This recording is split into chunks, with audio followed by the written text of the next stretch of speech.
Nako, heto na po mga kababayan, confirm, papalitan na. Breaking news, kapapasok lang, SP Cayetano nagsalita na.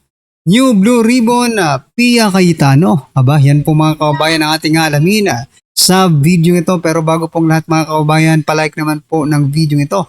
Malaking tulong po yan. Maraming salamat po. At eto nga mga kababayan, bago po natin i-play yung video, eto pasadahan po muna natin itong mga nagte-trending na balita dito po sa social media. Ewan ko lang po mga kababayan kung kayo po ay maniniwala dito po sa driver ng NBI na sumalakay po sa Senado. Sabi niya po kasi dito mga kababayan sa kanyang naging pahayag, ito pala ay si Mel Oragon, NBI volunteer, driver na nahuli sa Senado. Sabi niya po dito, bilang isang volunteer ng NBI mula 2016, ugali ko na rin magbigay ng serbisyo kahit walang hinihinging sahod. Aba, sino pong niloloko mo? Napaka-imposible naman po yan mga kababayan. Walang sahod. Aba, meron yan. Maleta nga siguro yan ito po sabi niya dito sa ang kabuuan po ng balitang ito. Sabi po dito, ugali ko na rin magbigay ng serbisyo kahit walang hinihinging sahod. Ito ang pahayag ni Mel Oragon na kaugnay sa kanyang umano'y voluntaryong pagiging driver ng NBI. Ayon kay Oragon, isa umano siyang reservist ng Philippine Army kaya nakasanayan na niyang magsilbi kahit walang kapalit o bayad. Sino kayang pinagluloko nito mga kababayan? Dagdag pa niya, hindi naman umano problema ang pang-araw-araw na gastusin dahil may trabaho naman ang kanyang misis. Aba, buti pumapayag yung misis mo. Si Oragon ay nahuli sa Senado matapos ang nangyaring putukan. Naganap umano itong nagpanggap umano itong miyembro ng media at gumamit ng iba't ibang ID. O dyan pa lang mga kababayan, bakit ka mayroong iba't ibang ID? CIA ka ba? Diba? NBI kaya nga asset to ng NBI Yan ang opinion natin O nagpanggap pang media. At saka itong nakakapagtaka mga kababayan ang nakakapagtaka po dito sa taong ito, sabi niya po dito yung wala daw problema sa pang-araw-araw nilang gastusin dahil may trabaho naman yung misis niya. Ang tanong ko nga dito mga kababayan, papayag ba yung misis mo? Wala ka sa kanila, nandun ka sa NBI pero wala kang sinesweldo. Nakataya yung buhay mo pero wala kang sweldo mga kababayan. Papayag ba yung misis mo dyan? Ay, dapat tanungin din yung misis nito, i-cross-examine mga kababayan. Pag imbestigahan nito sa Senado, dapat ipatawag po yung asawa para malaman po natin kung ano po yung trabaho ng asawa niya. Di ba mga kababayan? Kasi pinagluloko tayo dito ito pong naging komento ng ating mga kababayan patungkol po dito. Sabi po dito, walang sahod pero bilis nakapagpiyansa ng 100k plus. Rich kid yarn. Rich kid ka ba? Yung loyalista at yelutae lang naman ang naniniwala niyan. Oo nga tell that to the Marines. Sabi po ni Wendell, sabi naman po ni Jay, puro wala na sahod. Yan ba utos ng direktor? May script sila May script po silang sinusunod mga kababayan. Connect na naman yan si Digong kasi 2016 di ba? Oo. Wala naman talaga sahod pero sa maleta yung galing pera at kickback sa mga lakad. Ayun, kwento mo yan Sabi po ni Kimwell, kwento mo yan pre, saya wala kaming magagawa. Okay? Sabi po dito, kaya pala magaling din humawak ng baril kasi reservist din pala. Yan, scripted by Kawawang Cowboy. Ayan mga kababayan. Kawawa naman yung asawa nito. Dinamay pa mga karbi natin. Ang masasabi ko lang, buhahaha, sabi po ni Bulldog. Ayan mga kababayan. Asset yan, pinaganda lang, volunteer. Oo nga, yan yung sabi ko kanina, di ba? Asset po yan. May iba't ibang ID mga kababayan. At least biruin mo. Nagpanggap pang media. Diba? Wala sa hitsura yung pagiging media. Ayan, nahuli ka tuloy, diba? Anyway, ano po ang inyong masasabi dyan mga kababayan? Kayo po, naniniwala po ba kayo dito sa NBI, volunteer ng NBI, itong driver nila? Naniniwala po ba kayong wala po siyang sahod? Posible. Paniwalaan natin wala siyang sahod. Pero imposible pong wala siyang nakukuhang pera sa NBI. Tapos sabi niya pumapayag pa yung misis niya. Naku po. Malaking istorya ito mga kaubayan. Tawagin kaya natin si Rafi Tulfo, no?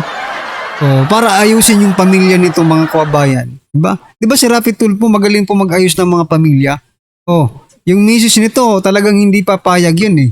Baka hindi nga alam ng misis nito na sa NBI siya nagtatrabaho, mga kaubayan. Diba? Tulfo, ayusin mo nga ang pamilya nito. Nang mag-trending naman. Ayan mga kaubayan.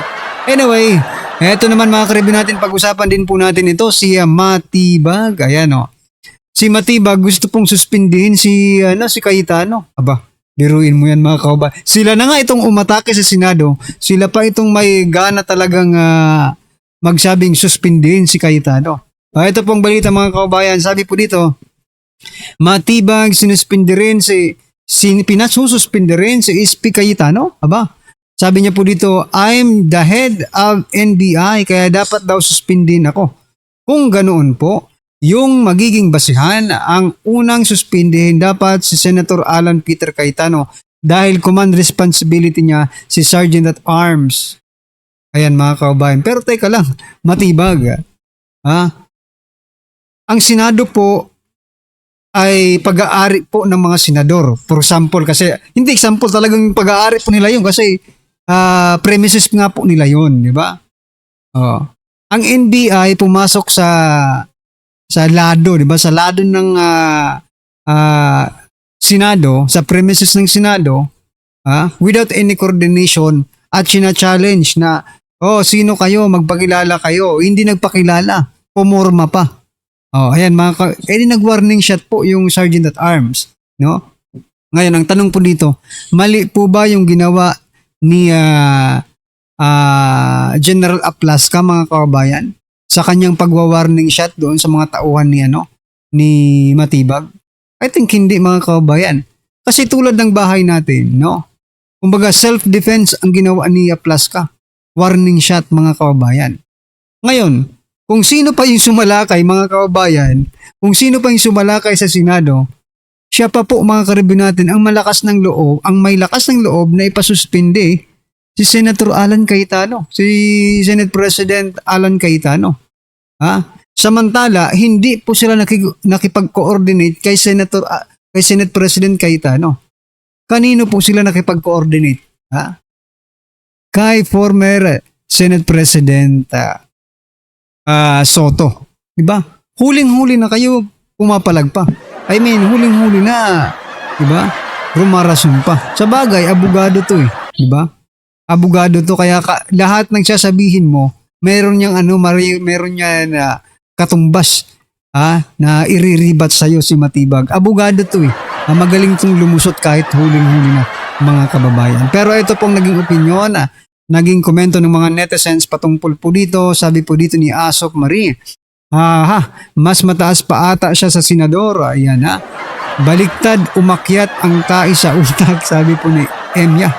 Sabi naman po ni Maricel, voted by millions versus appointed minion by bangag. Ayan mga kaubayan. Appointed ka ng House Lizard, elected yang mga ng majority. Di siya na vote last time, sorry. This time, maybe. Tibag si Matibag. Anak ko po. Bawi na lang after ng termino ng amo niya. Tingnan natin kung ganyan katapang yan. Alright. Ben Dalo, ang umiiral sa panahon ngayon. Sabi po ni Monteno. Sabi naman po ni Lisa, yung si Matibag, saan na yun? Yung si Matibag, saan na ba yun? Ba si Lisa? Ito. Sabi po dito, yung si Matibag walang respeto sa co-equal branch of the government. Kaya nga kung nire-respeto ni Matibag mga kababayan ang Senado, no? Yung executive, dapat niya rin pong sigurong respetuhin yung legislative, no? Sabi nga kanina ni Senator Alan Cayetano mga kababayan, di ba? Kung ikaw, di ba, wala kang coordination, papasok ka sa Supreme Court, di ba? Hindi ka nakipag-coordinate, hindi ka kaya wawarningan, warning shot. Kung ikaw papasok ka sa Malacanang, hindi ka nakipag-coordinate, armado kayo. Hindi ka kaya warning shot, bigyan ng warning shot. Diba? Yun yung logic doon mga kababayan na sana dapat maintindihan po ni Matibag. Anyway, ano po ang inyong opinion dyan mga kababayan? Just comment down below. At eto, pasadaan na po natin yung video. Pasok ka. Yung inaabangan ng iba yung chairmanship ng Blue Ribbon Committee, bakit wala? Because nga, we wanted a bigger majority and we want to move forward na hindi confrontational pero lumabas lahat ng totoo. So we're considering everyone. We're considering Senator Marcoleta but we're also considering someone else. O sabihin ko na, we're considering Senator Pia. Diba? And then, dati, Take note po ito ha. Ito, galing ho din sa talaba natin dyan.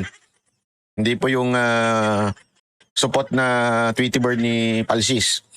Ito po sa talaba natin ang galing din. Talagang, alam mo, ang gusto sana talaga nila, kahit po I think si SP, nabanggit din ata nung isang talaba ko, gusto naman talaga si Marcoleta sa Blue Ribbon. Ngayon, ayaw ni Marcoleta. Hindi ko alam kung bakit ayaw ni Marcoleta. Honestly, hindi ko alam kung anong dahilan niya kung bakit ayaw niya sa Blue Ribbon. Pero tingnan nyo, lalabas sa mga balita yan na itatanggi niya yan. Hindi, sabihin tatanggi. Sasabihin niya na hindi niya gusto. He would rather be a different chairman sa Blue Ribbon. I hope he would change his mind. Senator Marcoleta, if you're listening, ito na yung pagkakataon mo eh. Kasi ang pangit, banatan mo si Lacson, di ba, na parang sablay, ganyan-ganyan. Tapos, Pero sabi rin naman po mga kababayan ng ating mga kababayan, okay lang din naman daw si Senator Pia Cayetano as long as hindi papalitan lang itong si Lacson mga kababayan, di ba? ikaw naman ang pinaka-the best na maupong Blue Ribbon Committee dyan. At sinasabi mo, ba't di patawag si Romualdez? Ba't di patawag si ganito? Tapos biglang nung may oportunidad na ikaw yung magpatuloy nung hearing na yon sa Blue Ribbon at ipatawag si Romualdez, biglang sasabihin mo, ayaw mo. I mean, hindi ko makita yung logic doon unless somebody would explain it to me. Pero yung kasi narinig ko how true, Senator Marcoleta, ayon sa aking talabas dyan sa Senado, how true is it na ayaw mo ang Blue Ribbon chair? Kaya nabanggit dito ni Cayetano, si Pia Cayetano. Kasi si Pia Cayetano, abogado yan. At okay din, pero sa akin okay din yan si Pia Cayetano bilang Blue Ribbon chair. Lalong-lalo na nakipagsigawan siya kay Matibag. Boom! Kanana. Mali. Senator Pia, pagkasakasakali lang ikaw naging chairman ng Blue Ribbon, agad-agad ang imbestigahan ang Senate siege. Yan imbestigahan natin ang Senate siege. Okay? So, wag kang papayag, nasigawan ka ni Matibag dyan sa loob ng Senado. Hindi kasi alam mo, sana nakakarating sa mga senador tong video natin, We're waiting. Sorry po again pagpasensya nyo na, marami tayong kakalala dyan sa Senado. Kaya magagalit kay Banatbay baka hindi na ako papasukin dyan. But we are waiting. Yung ginawang pambababoy sa inyo, Correct. kami ang nasaktang mga Pilipino. Tama. Feeling namin kami ang binaboy. Alam nyo kung bakit? Tama ka, Senate President Cayetano, na the Senate is the last line of defense sa konstitusyon o sa ating bayan. Kayo na lang ang sa amin, tatagalugin ko na lang kasi baka mali pa English ko. Kayo ang huli naming pag-asa sa bayan na to. Kung huling namin kayong pag-asa at nakikita namin binaboy kayo ng NBI, masakit yun para sa amin kasi kayo yung huli naming pag-asa na kumilos. So please, kumilos po kayo. Please, do something sa pambababoy ng NBI sa inyo.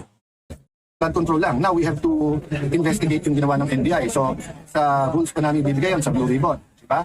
So it's getting more complicated because nga of the events last week. Having said that, kung panay ganyan yung issues, kawawa ekonomiya natin, kawawa si Juan de la Cruz. So, Sir, bakit po SP hindi si Senator Marcoleta sa hindi? because all of us agree na sabay-sabay ang problema sa bansa. So, unahin ko muna. Pwedeng devised because No. Yung sinabi mong bakit hindi siya, we haven't decided na hindi siya. Kung ang tanong, why are we considering others? Because from the start, nung nilagay nila ako, sinabi nilang lahat, walang magdidemand ng kahit anong committee, mag-usap-usap tayo.